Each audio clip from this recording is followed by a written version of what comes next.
Outlet पर होगा आपके सारे फिजिक्स केमिस्ट्री मैथ्स डाउट्स का सफाया। बस अपने फोन से क्वेश्चन की फोटो खींचो, क्रॉप करो और तुरंत वीडियो सोल्यूशन पाओ। डाउनलोड कीजिए डाउटलेट ऐप अभी या फिर व्हाट्सएप कीजिए अपने डाउट्स 8 400 400 400 पर। इस क्वेश्चन में हमको एक सिलेंड्रिकल कंटेनर दिया हुआ है जिसकी वॉल्स नॉन कंडक्टिंग है।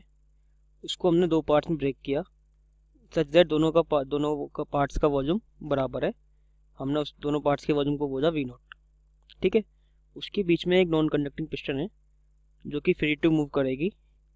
फिर हम लेफ्ट पार्ट की गैस को स्लोली हीट करते हैं जिससे कि राइट पार्ट का जो होता है वो कंप्रेस हो जाता है अप टू वॉल्यूम V0/8। इसमें हमको दोनों पार्ट्स के फाइनल प्रेशर और टेम्परेचर निकालने हैं। इनिशियल प्रेशर और टेम्परेचर गिवन है P0 और T0। ठीक है, उसके बाद हमको heat given by the heater भी निकालनी है। तो हम इस क्वेश्चन को सॉल्व करना स्टार्ट करते हैं। देखो, जो पिस्टन दिया हुआ है वो नॉन कंडक्टिंग है, तो राइट पार्ट में एडियाबैटिक प्रोसेस होगा। उसके लिए हम लिख सकते हैं P राइट V राइट की power gamma equals to P0 V0 की पावर गामा। इससे P राइट हमारा आ जाएगा P0 V0/V राइट की पावर गामा। अब देखो, लेफ्ट पार्ट में हमको मोनोटोमिक गैस दी है, तो P राइट हमारा आ जाएगा P0 V0/V राइट हमको दिया हुआ 8, गामा मोनोटोमिक की जो जाएगा 5/3। इससे हमारा P0 आ जाएगा, P राइट आ जाएगा 32 टाइम्स P0। ठीक है, सेम एडियाबैटिक हम T0 के लिए लगाएंगे, तो T राइट V राइट की power gamma -1 equals to T0 V0 की पावर गामा -1। तो T राइट आ जाएगा T0 V0/V राइट की power gamma -1 equals to T0 8 की पावर 5/3 -1।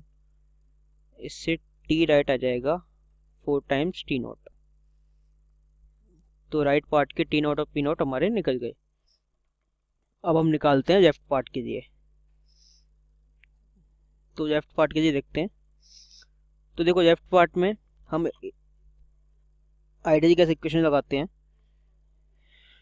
तो P0 V0 equals to NR T0 और P left V left equals to NR T left. इन दोनों को डिवाइड करेंगे तो हमारा आएगा P0 V0 by PL VL equals to T0 by TL। अब देखो, ये दोनों बैलेंस होंगे फाइनल प्रोसेस के बाद, तो इधर जो प्रेशर होगा वही इधर प्रेशर होगा। ठीक है, और इधर जो वॉल्यूम होगा वो हम निकाल सकते हैं इस तरीके से।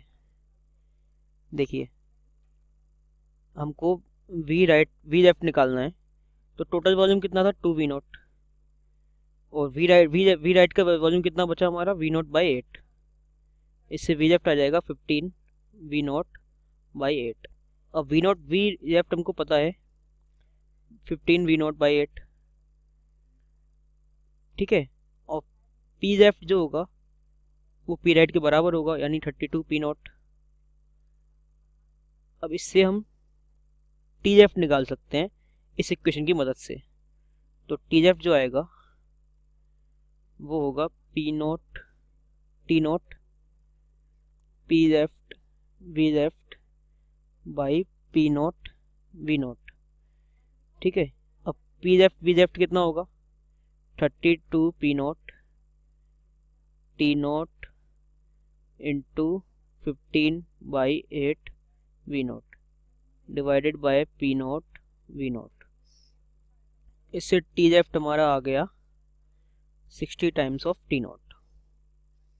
ठीक है, अब टेम्परेचर और प्रेशर और वॉल्यूम तो निकल गए हमारे। अब बचती है heat given by the heater, वो हम निकालते हैं।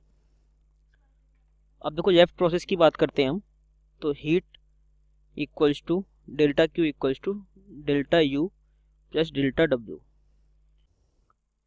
वर्क डन का देखते हैं हम। देखो, work done by the gas due to left part जितना होगा उतना ही work done on the gas होगा राइट पार्ट की वजह से, और राइट पार्ट का वर्क डन निकालना आसान है। उसको हम लिख सकते हैं delta W equals to NR delta T upon 1 minus gamma. ठीक है, which means NR delta T कितना हो गया हमारा 4 T note minus initial T note था डिवाइडेड बाय 1 माइनस गामा हमको मोनोटोन डैम्पिंग दिया तो वो 5/3 हो जाएगा। इससे हमारा आ जाएगा 3/2 n R into 3 T naught which means 9/2 n R T naught. ठीक है, अब यही work done by the gas होगा लेफ्ट पार्ट का। तो डेल्टा क्यू अब निकालना हो गया आसान। डेल्टा क्यू हो जाएगा डेल्टा यू होता है n C V delta T, n into C V diatomic दिया हुआ है लेफ्ट पार्ट, तो वो हो जाएगा 7/2 R into delta T. T final है 60 टी नोट, टी इनिशियल है टी नोट। ठीक है, प्लस ये वर्क डन था, ये है 9/2 एन आर टी नोट, तो ये आ जाएगा डेल्टा क्यू बराबर 211 टी नोट एन आर।